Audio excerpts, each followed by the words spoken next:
ದೇಶದಲ್ಲಿ ಬಿಜೆಪಿ ಅಧಿಕಾರಕ್ಕೆ ಬಂದಾಗಿನಿಂದಲೂ ಕಾಂಗ್ರೆಸ್ ನಾಯಕರಿಗೆ ಎಲೆಕ್ಷನ್ ಕಮಿಷನ್ ಮೇಲೆ ಅನುಮಾನ. ಪ್ರತಿ ಬಾರಿಯೂ ಎಲೆಕ್ಷನ್ ನಡೆದಾಗಲೂ ಡೌಟ್ ಪಡೋದು ಕಾಮನ್ ಆಗ್ಬಿಟ್ಟಿದೆ. ಆದರೆ ಈ ಬಾರಿ ಎಲೆಕ್ಷನ್ ಕಮಿಷನ್ ಮೇಲೆ ಕಾಂಗ್ರೆಸ್ ನಾಯಕರು ಅತಿ ದೊಡ್ಡ ಬ್ರಹ್ಮಾಸ್ತ್ರ ಸಿಡಿಸಲು ಸಜ್ಜಾಗಿದ್ದಾರೆ. ಚುನಾವಣಾ ಆಯೋಗದ ಅಕ್ರಮ ಆರೋಪಗಳ ಮೂಟೆ ಹೊತ್ತು ರಾಹುಲ್ ಗಾಂಧಿ ರಾಜ್ಯಕ್ಕೆ ಎಂಟ್ರಿ ಕೊಟ್ಟಿದ್ದು ಭಾರೀ ಸಂಚಲನ ಸೃಷ್ಟಿಸಿದೆ. ಲೋಕಸಭೆ ಚುನಾವಣೆಯಲ್ಲಿ ನಡೆಯುತ್ತಾ ಭಾರೀ ಅಕ್ರಮ, ಎಲೆಕ್ಷನ್ ಕಮಿಷನ್ ವಿರುದ್ಧ ರಾಹುಲ್ ಬಾಂಬ್. ಲೋಕಸಭಾ ವಿಪಕ್ಷ ನಾಯಕ ರಾಹುಲ್ ಗಾಂಧಿ ಚುನಾವಣಾ ಆಯೋಗದ ಮೇಲೆ ಅತಿ ದೊಡ್ಡ ಬಾಂಬ್ ಸಿಡಿಸಿದ್ರು. ಲೋಕಸಭೆ ಚುನಾವಣೆ ವೇಳೆ ಬೆಂಗಳೂರಿನ ಮಹದೇವಪುರ ಕ್ಷೇತ್ರದಲ್ಲಿ ಚುನಾವಣಾ ಆಯೋಗ ಅಕ್ರಮ ನಡೆಸಿದೆ, ಅದರ ಸಂಪೂರ್ಣ ದಾಖಲೆಗಳಿವೆ ಅಂತ ಹೇಳಿದ್ರು. ಇದರ ಮುಂದುವರಿದ ಭಾಗವಾಗಿಯೇ ರಾಹುಲ್ ಗಾಂಧಿ ರಾಜಧಾನಿಗೆ ಎಂಟ್ರಿ ಕೊಡ್ತಿದ್ದಾರೆ. ಚುನಾವಣಾ ಆಯೋಗದ ವಿರುದ್ಧ ಗುಂಪು ಕಟ್ಟಿಕೊಂಡು ಹೋರಾಟಕ್ಕೆ ರಣಕಹಳೆ ಮೊಳಗಿಸಿದ್ದಾರೆ. ಹೌದು, ಬಿಜೆಪಿಗಾಗಿ ಚುನಾವಣಾ ಆಯೋಗವು ಮತಗಳ್ಳತನದಲ್ಲಿ ಭಾಗಿಯಾಗಿರುವುದಕ್ಕೆ 100% ಪುರಾವೆಗಳಿವೆ ಅಂತ ರಾಹುಲ್ ಗಾಂಧಿ ಆರೋಪಿಸಿದ್ರು.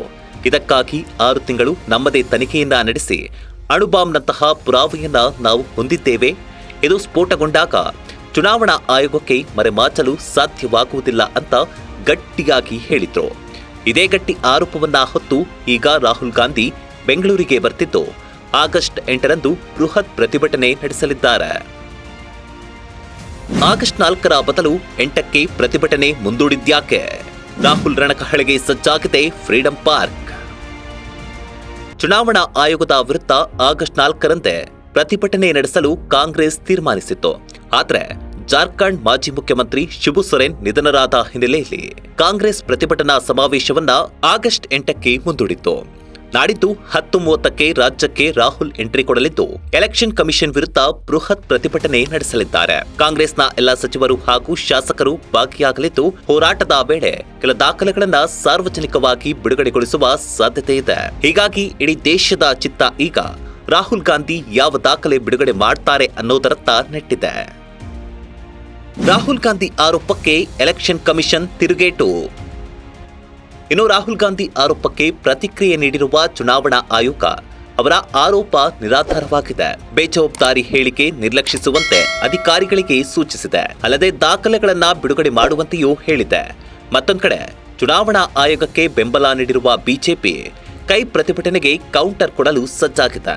ಅದೇನೇ ಆಗ್ಲಿ, ನಾಡಿದ್ದು ಚುನಾವಣಾ ಆಯೋಗದ ವಿರುದ್ಧ ಕಾಂಗ್ರೆಸ್ ದೊಡ್ಡ ಮಟ್ಟದ ಹೋರಾಟ ಮಾಡೋದಂತೂ ನಿಜ. ಆದರೆ ದಾಖಲೆ ಬಿಡುಗಡೆ ಮಾಡಿದ್ರೆ ಚುನಾವಣಾ ಆಯೋಗದ ಮೇಲೆ ಅದೆಷ್ಟು ಪರಿಣಾಮ ಬೀರುತ್ತೆ ಅಂತ ಕಾದ್ ನೋಡಬೇಕಾಗಿದೆ. Bureau report, boss TV Kannada. Latest ಹಾಗೂ ಇಂಟ್ರೆಸ್ಟಿಂಗ್ ಸುದ್ದಿಗಳಿಗಾಗಿ ಬಾಸ್ ಟಿವಿ ಕನ್ನಡ ಚಾನೆಲ್ನ ಸಬ್ಸ್ಕ್ರೈಬ್ ಮಾಡಿ. ಹಾಗೆಯೇ ಬೆಲ್ ಐಕಾನ್ ಪ್ರೆಸ್ ಮಾಡಿ. ಇದರ ಜೊತೆಗೆ ಫೇಸ್ಬುಕ್, ಇನ್ಸ್ಟಾಗ್ರಾಮ್, ಎಕ್ಸ್ ನಲ್ಲೂ ಮಿಸ್ ಮಾಡದೆ ಫಾಲೋ ಮಾಡಿ.